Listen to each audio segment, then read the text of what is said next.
Good morning students, have a nice day. देखो, मैं आपको पहले कुछ इंस्ट्रक्शंस देना चाहता हूँ। मैक्सिमम आपके क्लास के ऐसे बच्चे हैं जो होमवर्क नहीं कर रहे हैं, ठीक है। 8th स्टैंडर्ड के स्टूडेंट भी कर रहे हैं, खाली आपके क्लास में प्रॉब्लम जा रही है। तो अगर इसके बाद किसी ने होमवर्क नहीं किया तो उसके जो इंटरनल के 5 मार्क्स है ना, प्रोजेक्ट देने के बाद भी नहीं दूंगा। आपको वीडियो देखने भी पड़ेंगी, उसको व्यू भी करना पड़ेगा और होमवर्क भी रोज रेगुलरली मुझे सेंड करना पड़ेगा। अगर आपने होमवर्क नहीं किया तो सीधे सीधे आपके जो इंटरनल के मार्क्स है वो कट हो जाएंगे। प्रोजेक्ट देने के बाद भी कम करूंगा, ठीक है। Okay, now students let start. कौन सा पॉइंट चलता है स्टूडेंट्स? हमारा ये पॉइंट चलता है, ठीक है। ये क्या है? ये ब्रायोफिल्म का लीफ है, ठीक है। ये जो ब्रायोफिल्म के लीफ होते हैं ना, कैसे होते हैं? इनमें ये जो आपको लास्ट वाला जो पार्ट दिख रहा है ना, इस पार्ट से न्यू प्लांट क्या होता है, जनरेट होता है, ठीक है। ये भी क्या है? एक वेजिटेटिव पार्ट से प्लांट का। Plants produced by vegetative propagation takes less time to grow and bear flower. जो प्लांट वेजिटेटिव प्रोपेगेशन के जरिए, यानी vegetative propagation means what? Vegetative propagation का अर्थ ये होता है कि अगर कोई प्लांट रूट, स्टीम या लीव्स के जरिए जनरेट होता है तो उस प्लांट के अंदर जो रिप्रोडक्शंस हुआ है उस रिप्रोडक्शंस को वेजिटेटिव प्रोपेगेशन कहा जाता है, ठीक है। और ये जो लीफ है, ये जो रूट है, ये जो पार्ट्स मैंने अभी बोले हैं, लीफ, रूट, ओके, ये क्या है? ये वेजिटेटिव पार्ट्स है प्लांट के, ओके। और वेजिटेटिव प्रोपेगेशन के जरिए जो प्लांट की जो ग्रोथ होती है ना, बहुत ही फास्ट होते हैं। इसकी वजह से इस वेजिटेटिव प्रोपेगेशन के जरिए बहुत जल्दी फ्लावर्स और फ्रूट्स आते हैं, ठीक है।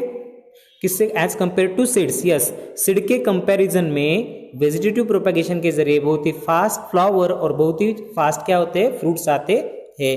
The new plant are exact copies of the parent plant as they are produced from a single parent। देखो, वेजिटेटिव प्रोपेगेशन के जरिए जो प्लांट प्रोड्यूस होता है वो एग्जैक्ट कॉपी होता है अपने पेरेंट्स प्लांट की। क्यों कॉपी होता है एग्जैक्ट? क्योंकि वो खाली सिंगल पेरेंट से डेवलप हुआ होता है, ठीक है। सिंगल पेरेंट्स का हमने कटिंग के जरिए उसको न्यू डेवलप किया है, तो इसीलिए वो अपने जो पेरेंट्स है उसकी वो एग्जैक्ट कॉपी आपको दिखेगा। Later in this chapter, you will learn that plants reproduce by sexual reproductions have characteristics of both the parents, ठीक है।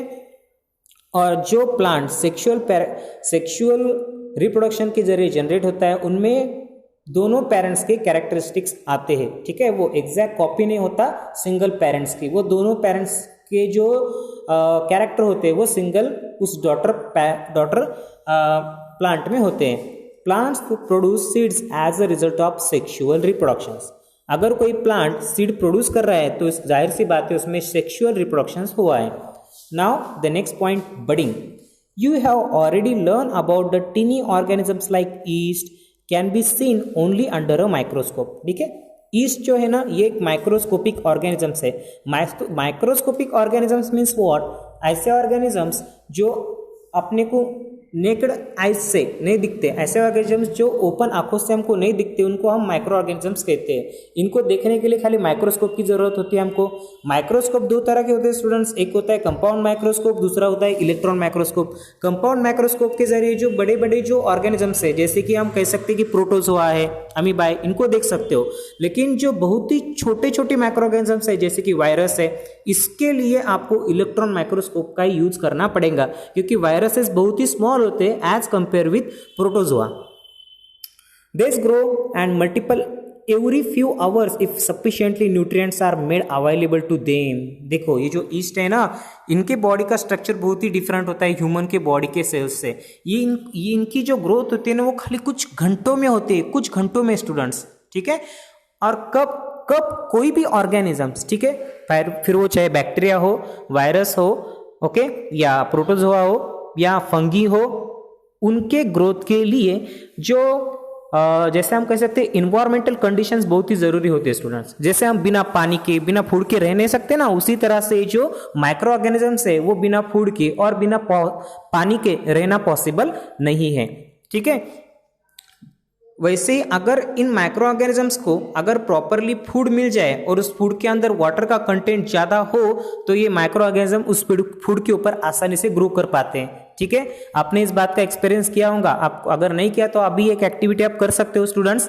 आपको क्या करना है, सिंपल जो चपाती होती है ना, उसको आपको क्या करना है, 2 दिन तक आपको उसको ड्राई करके रखना है, 2 या 3 दिन तक, ठीक है, सनलाइट में उसको ड्राई करो।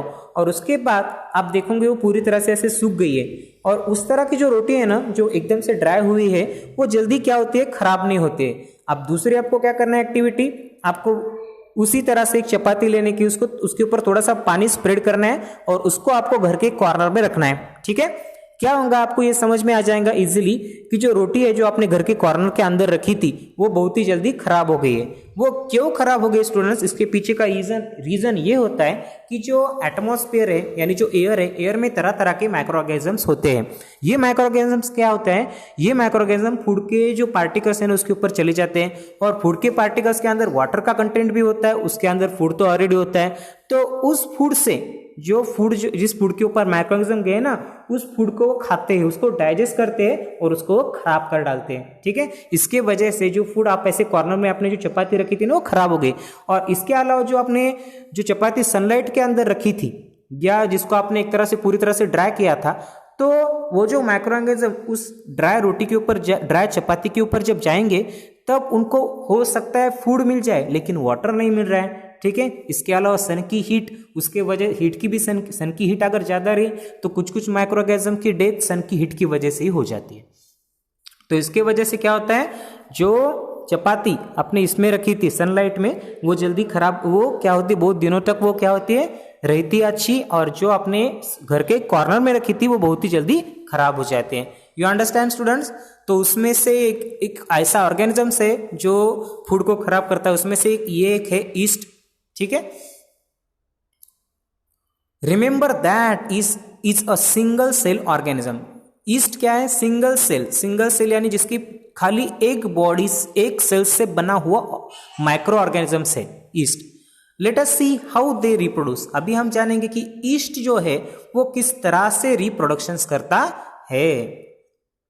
देखो activity 12.3 to be demonstrated by the teacher, यानी टीचर के टीचर के सामने आपको इस एक्टिविटी को करना है, या टीचर का थोड़ा सा जिसको हम कह सकते हैं इंफॉर्मेशन, टीचर से इंफॉर्मेशन लेके आपको इस एक्टिविटी को करना है। Take a piece of yeast cake और yeast powder from a bakery और अ केमिस्ट शॉप। ठीक है, आप सीधा सीधा ये एक्टिविटी करो ही मत। मैंने जो आपको ये जो एक्टिविटी दी है चपाती की, वो भी आपने की तो भी हो जाएगा। ठीक है, फिर भी मैं एक्टिविटी पढ़ रहा हूँ students. Take a piece of yeast cake और yeast powder from a bakery और a chemist shop. Take a pinch of yeast and place it in a container with some water. ठीक है, आपको क्या करना है, ईस्ट पाउडर लो और उसके ऊपर थोड़ा सा वाटर डालो, और वो जो ईस्ट पाउडर आपने लिया है उसको अभी आपको क्या करना है, add a spoonful of sugar and shake it to dissolve. देखो बहुत ही सिंपल सा एक्टिविटी है स्टूडेंट्स, एक बार फिर से रिपीट करता हूँ। थोड़ा सा पानी लो, ठीक है, उसके अंदर ईस्ट पाउडर डालो, उसी ईस्ट पाउडर के अंदर थोड़ा सा वाटर डालो। उसके बाद आपको क्या करना है, keep it in the warm part of a room.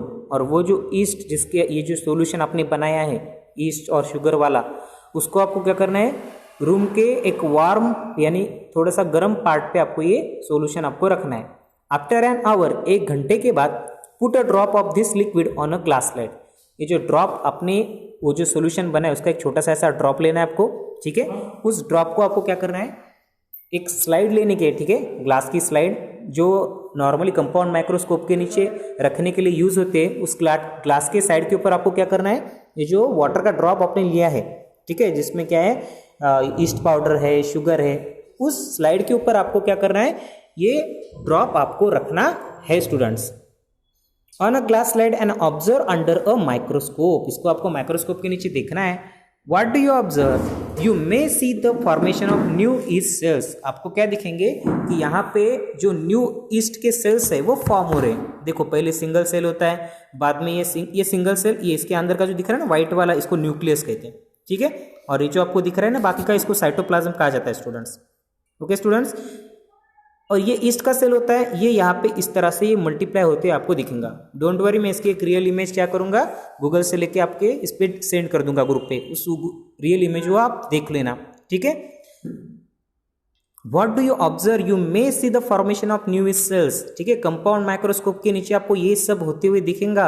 इस स्टेज से, इस फर्स्ट स्टेज से लास्ट की स्टेज तक होते हुए आप देख सकते हो, अगर कम से कम आप 1 घंटा उसकी तरफ देखोगे तो। ठीक है, नहीं तो आप बोलेंगे कि 2 या 3 मिनट में हो जाए, तो ऐसा पॉसिबल नहीं। The small bulb like projections coming out from the yeast cell is called a bud. ठीक है, ये देखो, ये जो सिंगल सेल है ना, ये ऐसा यहाँ पे, ये इस सेल, यहाँ पे जो पार्ट है ये बड़ा हो रहा है। ठीक है, ये जो बड़ा हुआ जो पार्ट हो रहा है ना, इसको क्या करेंगे, क्या कहते हैं, बर्ड। क्या कहते हैं इस पार्ट को, bud. The bud gradually grows and get detach from the parent cell. ये पेरेंट सेल, ठीक है, और ये डॉटर सेल। इस पेरेंट सेल से ये डॉटर सेल फॉर्म होने के लिए जो बडिंग स्टेप है, ये बहुत ही जरूरी होती है स्टूडेंट्स। ठीक है, पहले क्या होता है, ये जो न्यूक्लियस है ना, ये न्यूक्लियस दूसरी इस साइड की तरफ वो जा रहा है, और ठीक है, यहाँ पे वो क्या होता है, यहाँ पे देखो, ये जो पार्ट है ना, ये जो ब्लैक वाला उसका सेल मेम्ब्रेन है ना। सेल मेम्ब्रेन मीन्स व्हाट, ये जो सेल का जो कवर होता है ना, इस पार्ट को सेल मेम्ब्रेन कहा जाता है। जो मेरी जो उंगली में जिस पार्ट के ऊपर घुमा रहा हूँ स्टूडेंट्स, वो क्या होती है, वो सेल मेम्ब्रेन होती है। ये सेल मेम्ब्रेन यहाँ से क्या हो जाएंगी, यहाँ से डिटैच हो जाएंगे, यहाँ से सेपरेट हो जाएगा। ठीक है, और फिर यहाँ से new new new new sales तैयार हो जाएंगे। ओके स्टूडेंट्स, नाउ अब इसके आगे वाला जो पार्ट है उसको अभी हम नेक्स्ट वीडियो में देखेंगे। Okay, now bye students. और आपका एक होमवर्क है, ठीक है, ये जो डायग्राम है ना, इस डायग्राम को आपको निकालना है। ठीक है, ओके, नाउ बाय स्टूडेंट्स।